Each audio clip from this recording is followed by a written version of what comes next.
afternoon, everyone, my friends. In this afternoon, we back again. We will have a discussion about a very interesting thing. But before we start the discussion, let me introduce ourselves one by one, which started from me. My name is Joseph Kristanto. I'm from Plant Protection 2019, and I'm from Jakarta. And all of the participants in this Zoom, can you all please introduce yourself? Okay, let me introduce myself. My name is Diarati Widyastuti. I'm from Crop Protection Department and I'm from Palu, Central Sulawesi. Thank you.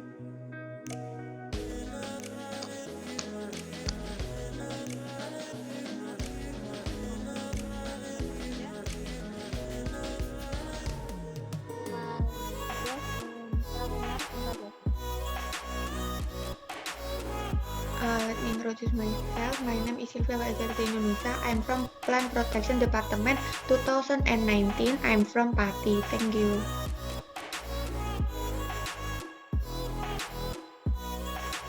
Okay, hello guys. My name is Indah Permatasari. I am from Plant Protection Department 2019 and I came from Medan, North Sumatra.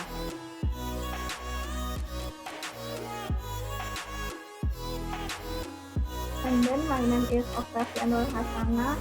I'm from Plant Protection 2019 and I'm from Wonogiri, Central of Java.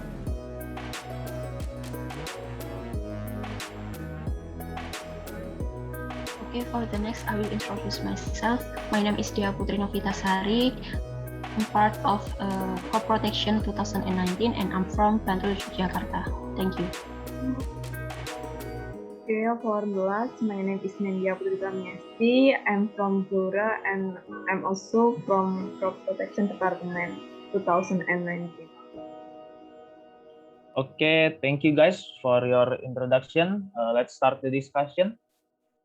This discussion mechanism is that everyone has the right to give her opinion and will be finished when it is right to be finished. Okay, well, let's get started. From when I was looking for the article or paper, I found that there is an article with the title is The Emergence of Fall Armyworm. Okay, so first of all, it will start it by me. I will read the abstract for all of you, and the rest, I think you guys can tell us about your opinion. Okay, so as we know that the productivity of maize is quite greater than any other important cereal crops, but it is still lower than it is true yield. This potential caused by biotic and abiotic stresses. In this paper, concern about the pest that is Polyptera frugiperda that play a vital role in contributing to low productivity of maize.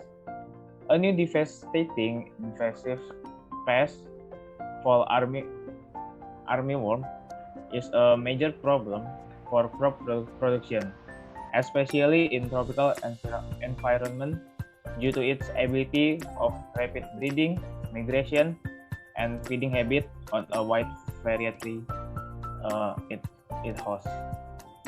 This article has highlight the current situation and control measures of fall armyworm, which could be beneficial to improve its management in the field.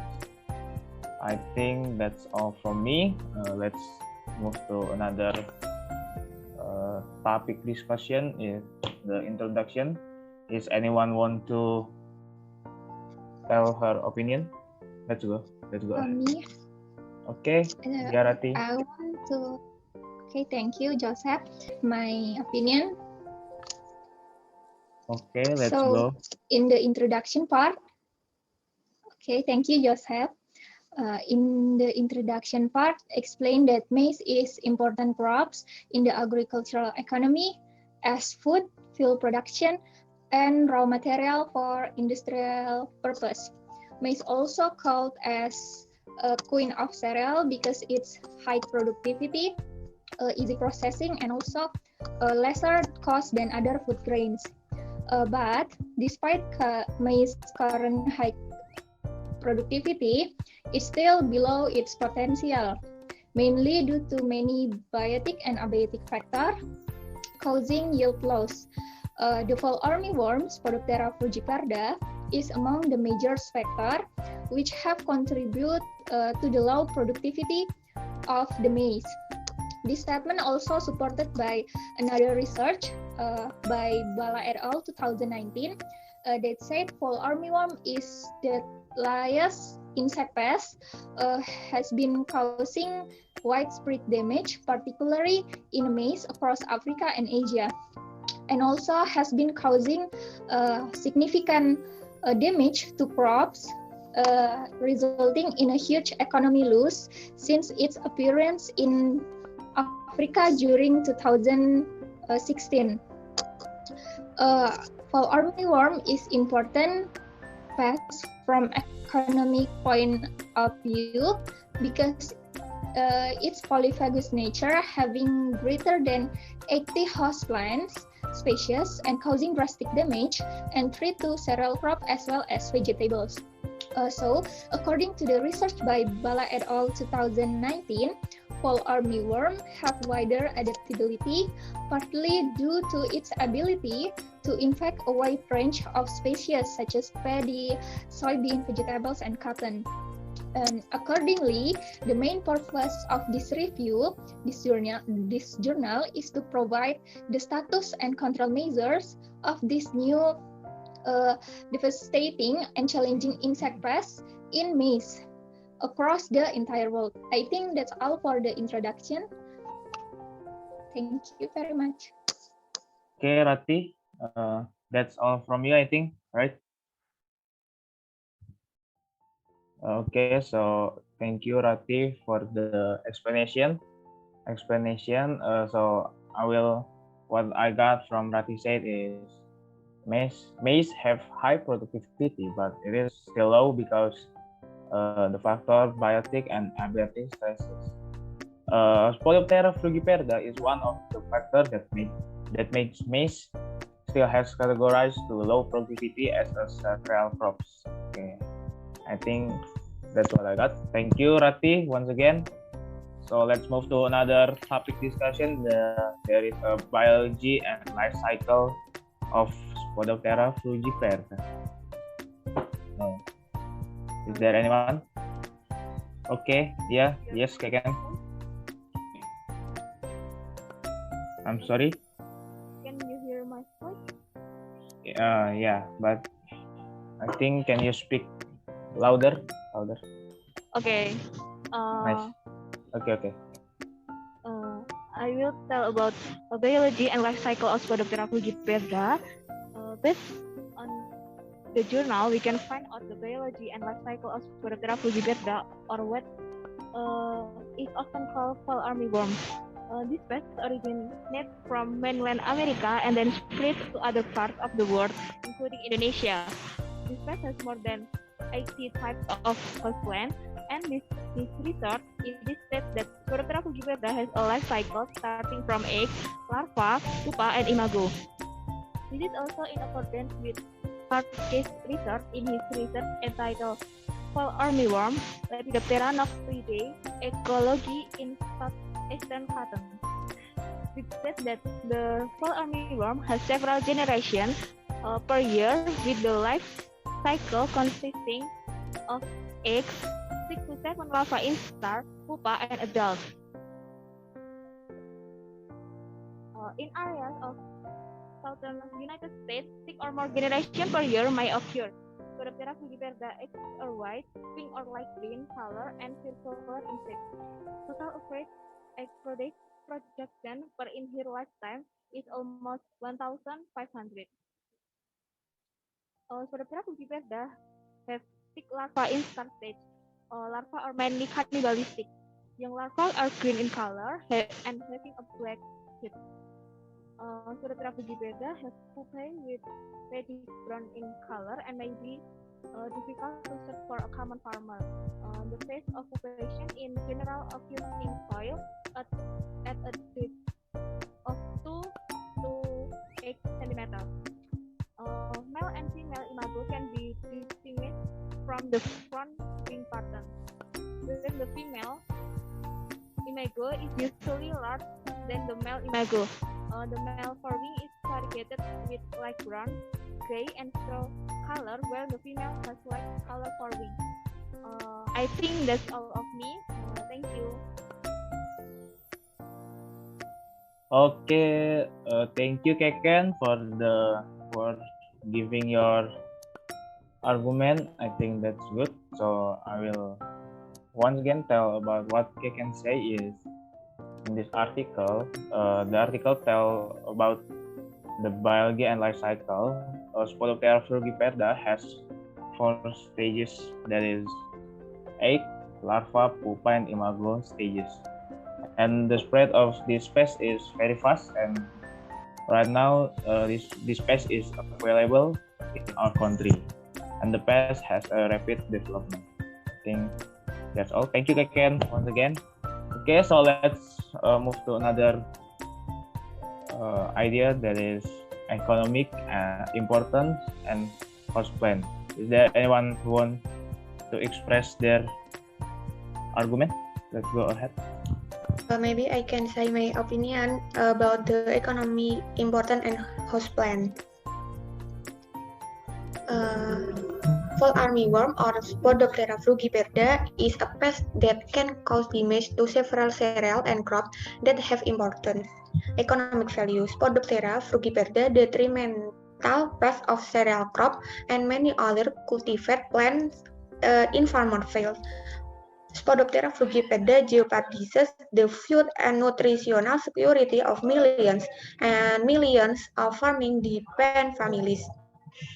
And then if they are mismanaged or unmanaged, or there is an absence of natural biological control method, fall armyworm can result in several yield loss in corn and other crops. According to Georgian et al. 2016, several outbreaks usually coincide with the onset of the wet season, especially when the new cropping season follows a long period of drought.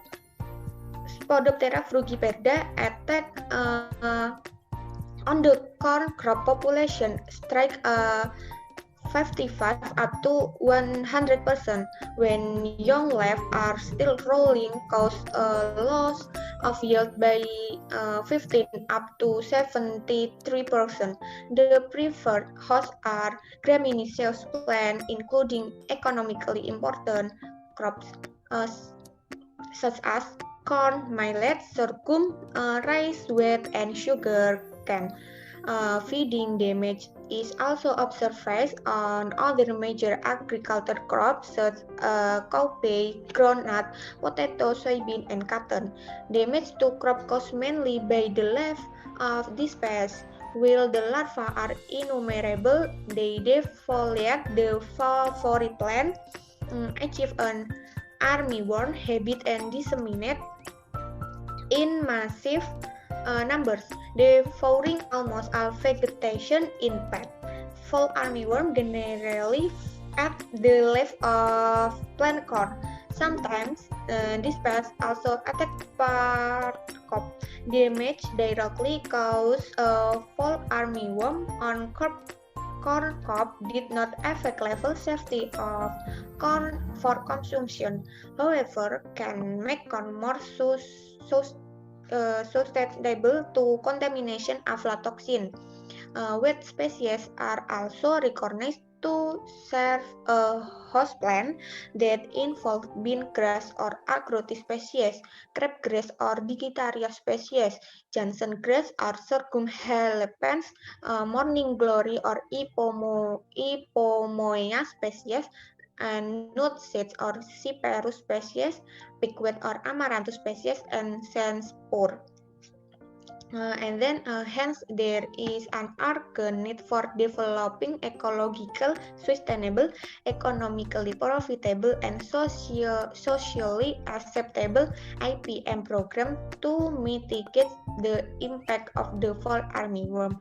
Maybe this is my opinion. Thank you. Okay, thank you, Sylvia. What a good opinion. I think so. I think what Sylvia said is Polyptera frugiperda can damage cereal plant that can cause great economic loss when the farmer don't do control for this pest. This pest cause loss not only for maize but for other plants such as potatoes, soybean, and cotton. Okay, I think that's all. Thank you, Sylvia, once again for your participation. Okay, so let's go to the fourth topic. I think this is symptoms and damage by Polyptera frugiperda. Is there anyone want to tell about what they're thinking? May I? Okay, Indah, let's go. Oh, okay. Based on the research from Malo and Hoare in 2020, it can be seen that corn is the larva favorite food. Fall armyworm might eat young maize plants, necessitating resowing, and it also damages leaves, giving them a ragged and broken appearance, preventing grain filling. This also agrees with the statement of the Kandel and Podels in 2020, which say that major damage is done by younger larvae. Larvae cause damage by consuming foliage, mainly young larvae. They feed on leaf tissue, making a hole on them, which is typical symptoms of this pest. Generally, feeding on the young plant by fall armyworm choke whirl may lead to dead hurt. Older larvae can cause greater damage and defoliation, leaving only ribs and stalk of corn plant, giving torn or ragged appearance. Mature larvae normally stay in the whorls of older plants, where they may feed on maize cobs or kernels, reducing grain yield and quality. After feeding on young leaf whorls, ears, silks, and tassels, larvae cause significant damage for maize crops, which can lead to serious yield loss. The fall armyworm result massive destruction or damage to maize and loss of yield has been reported to be more than 70%. Kandel and Podel also reported that fall armyworm is a very dangerous and damaging pest of maize. Although it was only reported in 2016, but within short period of time it has spread in more than 100 countries. Since it has already reported in India in 2018 and reported from Nepal, also suggests fall armyworm has already entered in Nepal. In countries like Nepal, where most of people are unaware of modern agriculture practices, it can cause 100% damage. I think that is my opinion. Thank you. Okay, thank you, Indah. So I will explain again what Indah said before. That is, maize is larva favorite food, and the larva phase is the most phase that troubling many farmers until now. The larva make a hole in the leaf by beating the leaf. This damage can make a loss until 100%. Okay, I think that's all. Thank you once again for Indah. So let's go to another topic. That is biological control. Is there anyone want to talk about what argument they have? Okay, Joseph, can I give my argument? Okay, sure, Octavia. Go ahead. So I will explain the biological control for Polyptera frugiperda. We all know as a plant protection student that biological control is part of integrated pest management. In other words, we can say that biological control is being very, very important to support the IPM. And then, as we know that biological control takes advantage of natural enemies in the agricultural environmental, where these natural enemies will kill pests or disrupt their life cycle so that the pest cannot survive longer. And if it occurs, the pest population will go down. And then in this paper, it is stated that natural enemies are divided into two, namely parasitoid and predators. So an example of a parasitoid which can be a biological control agent is Trichogramma, Telenomus, and Campholetis. Both of Trichogramma and Telenomus can attack Spodoptera X, but both of Telenomus and Campholetis can attack Spodoptera frugiperda larva. And if the larva dies, they will search another larva to follow the life cycle. And this paper cites some predators that can be natural enemies for Spodoptera, such as ladybugs, earwigs, predatory bugs, and soil surface beetles. But this paper not mention a specific predator species, so I try to research in other paper, and Coffey et al. 2020 cites that Pagel megacephala, Hematoceras obscuripanis, and Paprius nodulitas can be a natural enemies for Spodoptera frugiperda. Last but not least, I think biocontrol is one way of controlling that is very environmentally friendly and sustainable. I think that is my opinion about biological control. So I give back to Joseph. Okay, thank you, Octavia. What a great explanation, I think. Yeah. So, as usual, I will tell about what Octavia said before is biological control. To control this Spodoptera frugiperda, we must hold on to integrated pest management principle. By using this principle, we can protect the ecology and ecosystem in environment. To control this pest by using biological, we can use parasitoid and natural predator for Spodoptera frugiperda. I think that's all. Okay. Let's move again to another topic, that is chemical control. Is there anyone who wants to speak? Okay, Joseph, let me give some explanation about chemical control. Chemical control is one of effort to control or manage pests by using a chemical compound. For example, is pesticide, and I think this method will be the most favorite control method that for farmer, and because by using chemical pesticide, the pests can be killed in short time. But in another side, chemical pesticide has many shortage, especially for environment, because the residue of chemical pesticide will contaminate water and soil in the field, and I think it is really dangerous for living things in field, not exception for human too. And then because basically chemical pesticide is a poison, not a medicine. So I think pesticide can kill anything.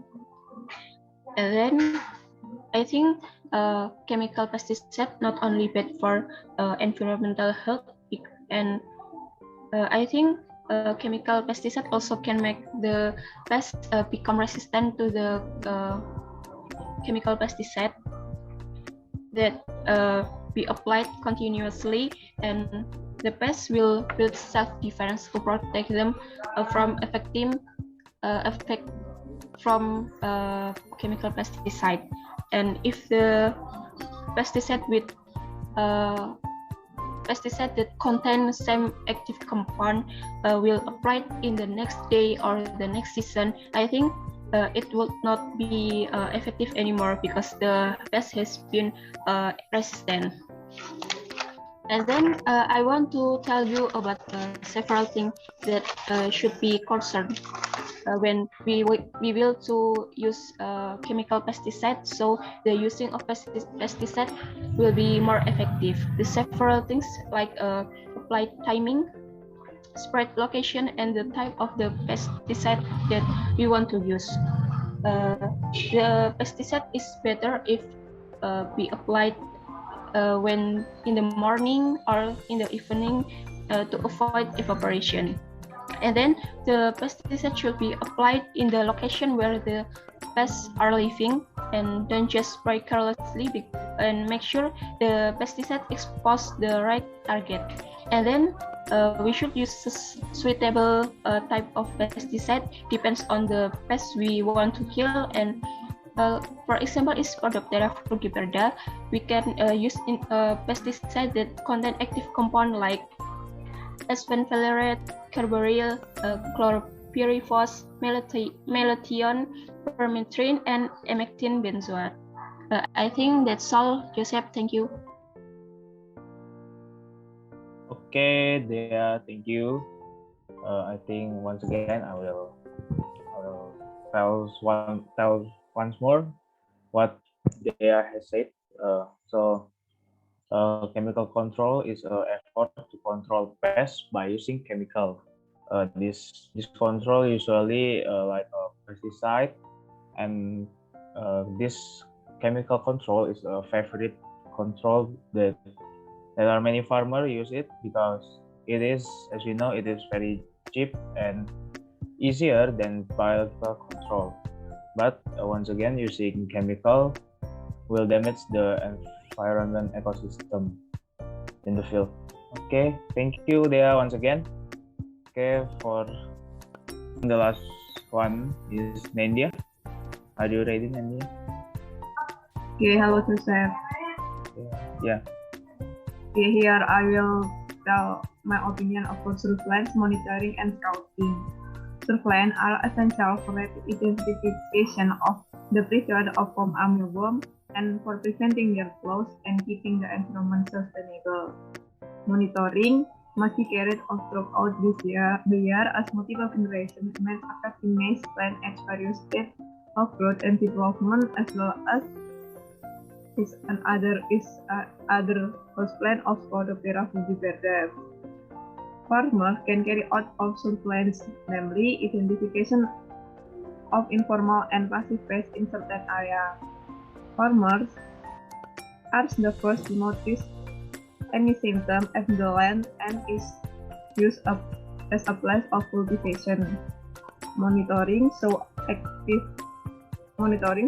tracking of the presence and prevalence of the population and movement of farm armyworm within a known area or territory. This is done with aims of systematically gathering information to inform management about presence and severity of the pest. Della et al. 2019 said that scouting is the use of science-oriented protocol by trained individual or extension agent of farmers to see pests on their farms. This allows farmers to do a technical scoring of pest intensity as well as crop performance in the field. Gradient is usually undertaken to evaluate the economic risk associated with pest infestation as well as potential efficiency of the pest management interventions. Early recognition of armyworm infection detection and examination. Use the pheromone traps in fields before sowing or planting talk in growing season to trap male moths and the cats record on weekly basis in appropriate time management routine. This is called Bella et al. 2019. That is, thank you, Joseph. Okay, thank you very much, Nandia, for your argument. So once again, as before, I will tell once more what Nandia said. So surveillance, monitoring, and scouting is an important part to express about the field condition. By scouting and monitoring, we can know about pest intensity in the field.